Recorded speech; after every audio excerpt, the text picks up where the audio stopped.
Assalamualaikum warahmatullahi wabarakatuh.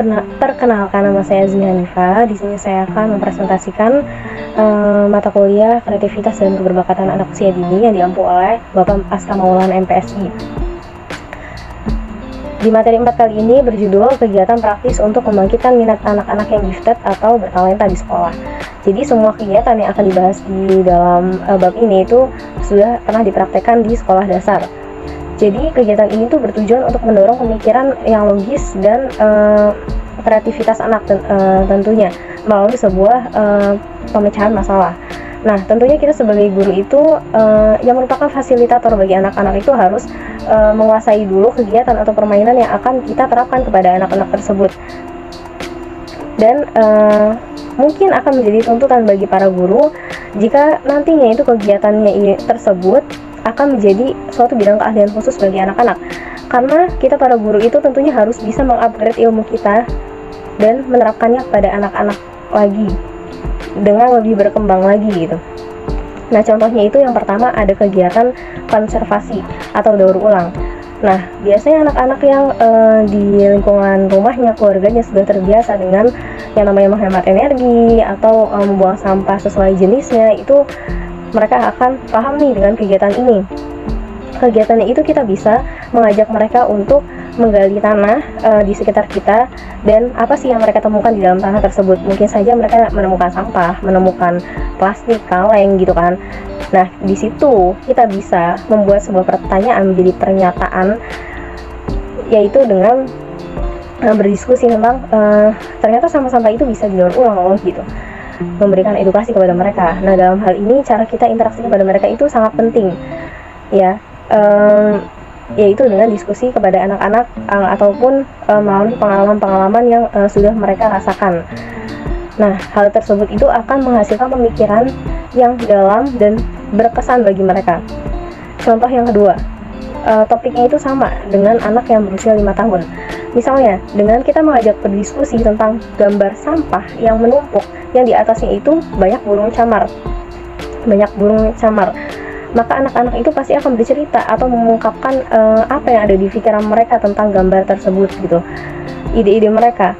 Dari kecil itu ternyata anak-anak itu telah mengungkapkan begitu banyak ide atau masalah yang secara tidak sadar bisa guru kembangkan. Nah, dengan kita menyela mereka dengan sebuah pertanyaan atau tidak memberikan mereka kesempatan untuk berpikir, nah itu kita akan merusak aliran ide mereka itu.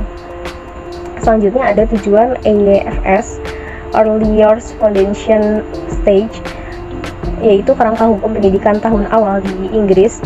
Tujuannya itu berinteraksi dengan orang lain, agar anak-anak berinteraksi dengan orang lain, dan kita tuh dapat mencari tahu tentang lingkungan mereka dan membicarakan fitur apa sih yang mereka suka dan mereka tidak suka.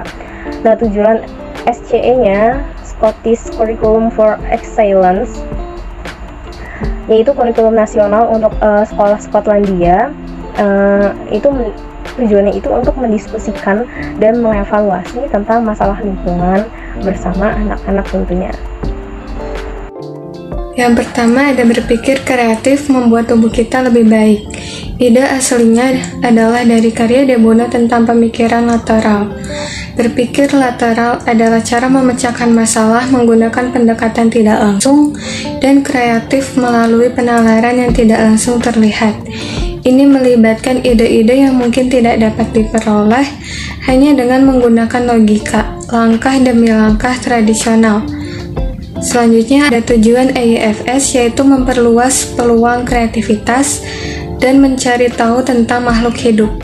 Sedangkan tujuan SCE yaitu berpikir kreatif, keterbukaan terhadap ide-ide baru, dan membuat evaluasi yang beralasan.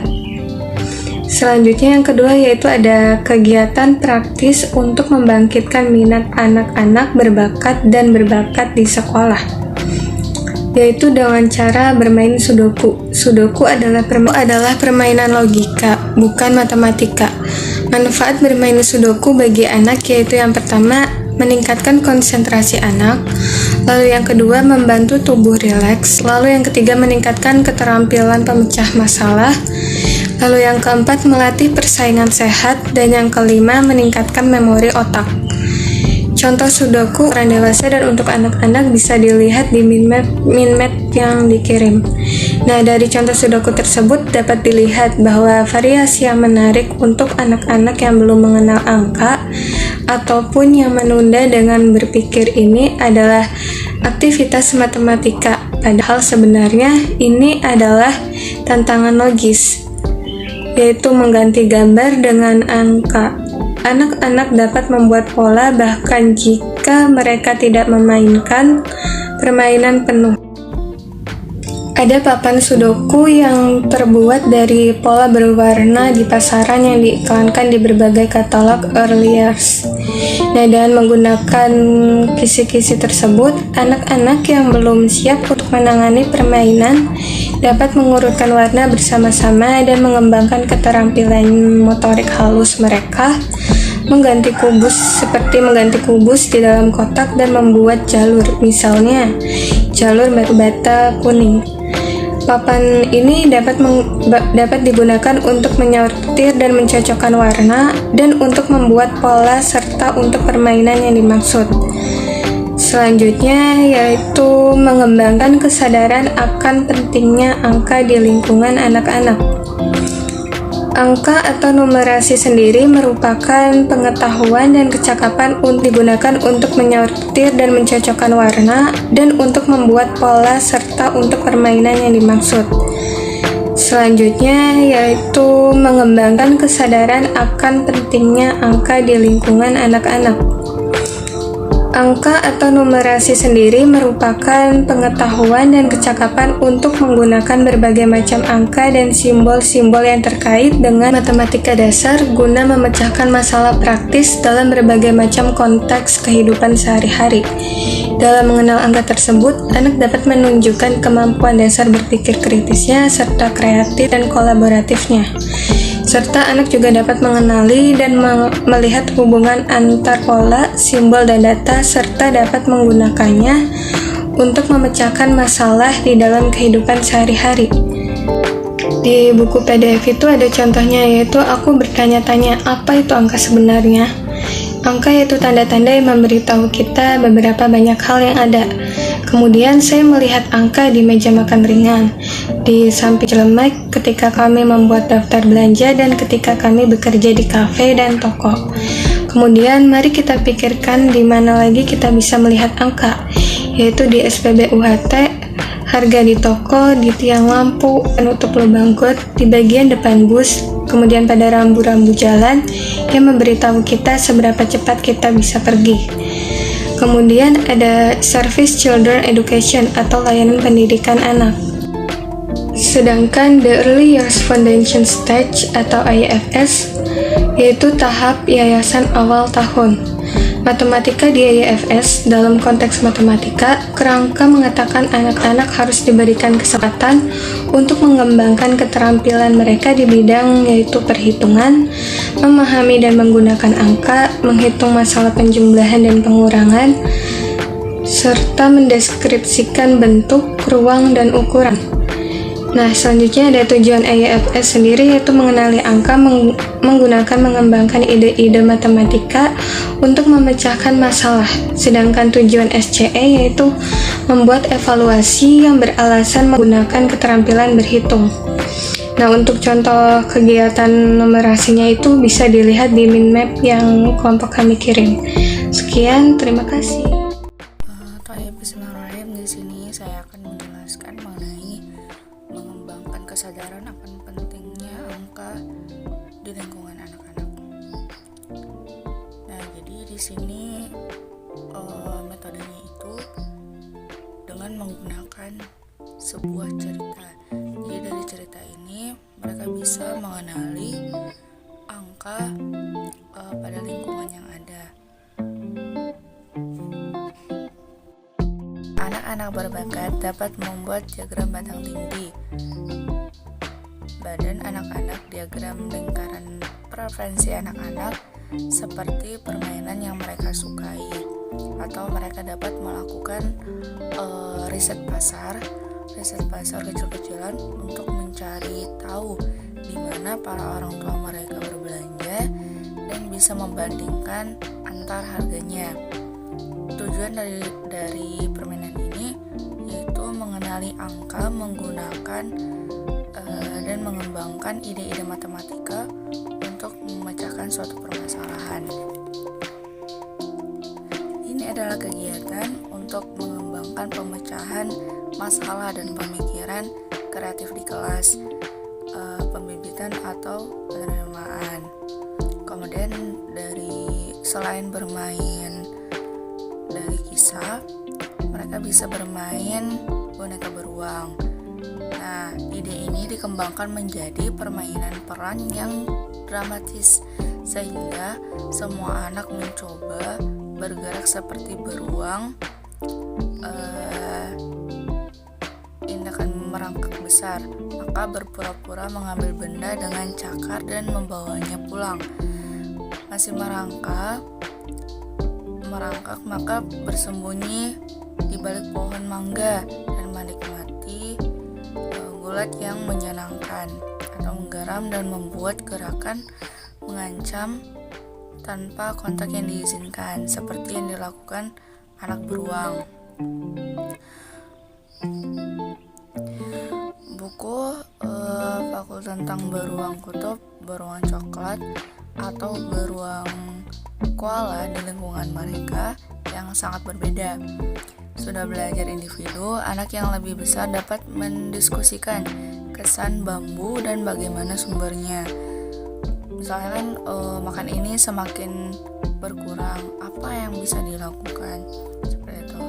Nah, aktivitas ini bisa seperti piknik ruang untuk anak-anak yang lebih besar dapat membuat kolase beruang di lingkungan mereka yang sangat berbeda dan mendiskusikan habitat dan kebiasaan mereka.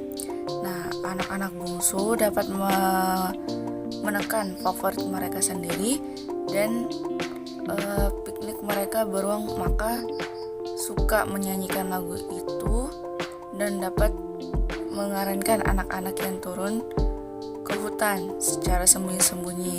Nah, jadi seperti nanti ada satu anak yang menjaga gitu sambil bernyanyi, kemudian anak yang lainnya itu turun ke hutan untuk bersembunyi. Nah, mereka dapat menikmati makanan ruangan mereka di luar ruangan telah menjadi tempat piknik. Dan jadi tempat-tempat piknik tadi sudah disediakan sama mereka. Nah, kemudian tujuan dari aktivitas ini yaitu mengidentifikasi ciri-ciri makhluk hidup atau benda yang mereka amati. Kemudian mengembangkan pandangan etis, menerapkan pemikiran kritis dalam konteks baru. Jadi di sini anak-anak benar-benar bisa mencari tahu apa-apa saja yang ada di lingkungan mereka. Selanjutnya, identifikasi pola dan bentuk membantu literasi perkembangan. Berapa langkah ke pusat lingkaran, anak-anak dapat mencoba langkah raksasa dan langkah teri, langkah tumit sampai ujung kaki, dan langkah berjinjit, langkah berisik, dan langkah tenang. Kegiatan untuk mengembangkan kecerdasan spasial pada anak yang lebih besar, yaitu ada 6. Yang pertama, aktivitas gerakan yang menekankan pada arah, misalnya tetap sejajar dengan pasangan saat berbaris, berlari secara diagonal ke sudut ruangan. Yang kedua, membuat diagram peta. Yang ketiga, mendesain ruangan dengan furniture. Yang keempat, tessellation dan pola, menangani ubin dan memasangnya bersama-sama untuk membuat atap. Yang kelima, kerajinan dan karya seni. Yang keenam, membuat gambar dalam 3 dimensi. Selanjutnya, kegiatan untuk mengembangkan kecerdasan tubuh atau kinestetik. Itu ada 6 juga. Yang pertama, semua bentuk gerakan untuk mengembangkan keterampilan halus, kasar, dan manipulatif. Yang kedua, melintasi kegiatan garis tengah, misalnya membuat pita memutar untuk membuat angka di 8. Menggambar huruf pertama dari nama mereka untuk menggambar bentuk di udara dan di pasir. Yang ketiga, aktivitas dominasi tangan, tendangan, misalnya melempar dan menendang. Yang keempat, aktivitas konstruksi dalam 3 dimensi. Yang kelima, drama. Yang keenam, aktivitas kesadaran tubuh, misalnya katasinan. Sumber daya. Tampilan jam karton besar yang terbuat dari karton dengan panah untuk tangan. Kartu kata-kata aksi yang dilaminasi, misalnya krampel, kup, perbaiki kata-kata di sekitar permukaan jam. Ide pengajaran. Anak-anak menggunakan panah untuk memilih tindakan dan kemudian membangunnya menjadi urutan gerakan, misalnya lari dan bekukan, remuk dan pecahkan, cepat dan meledak, layu dan mati. Selanjutnya, anak-anak mendemonstrasikan urutan gerakan kepada teman yang harus menebak kata mana yang telah dipilih. Kemudian secara berpasangan mereka membuat urutan 4 kata bersama-sama menggunakan kata-kata yang kontras. Mereka kemudian menggunakan ruang di aula untuk lari dari sudut untuk bertemu teman di tengah ruang, membeku dalam bentuk bergigi tinggi, perlahan-lahan runtuh bersama ke tanah, kemudian kembali ke sudut.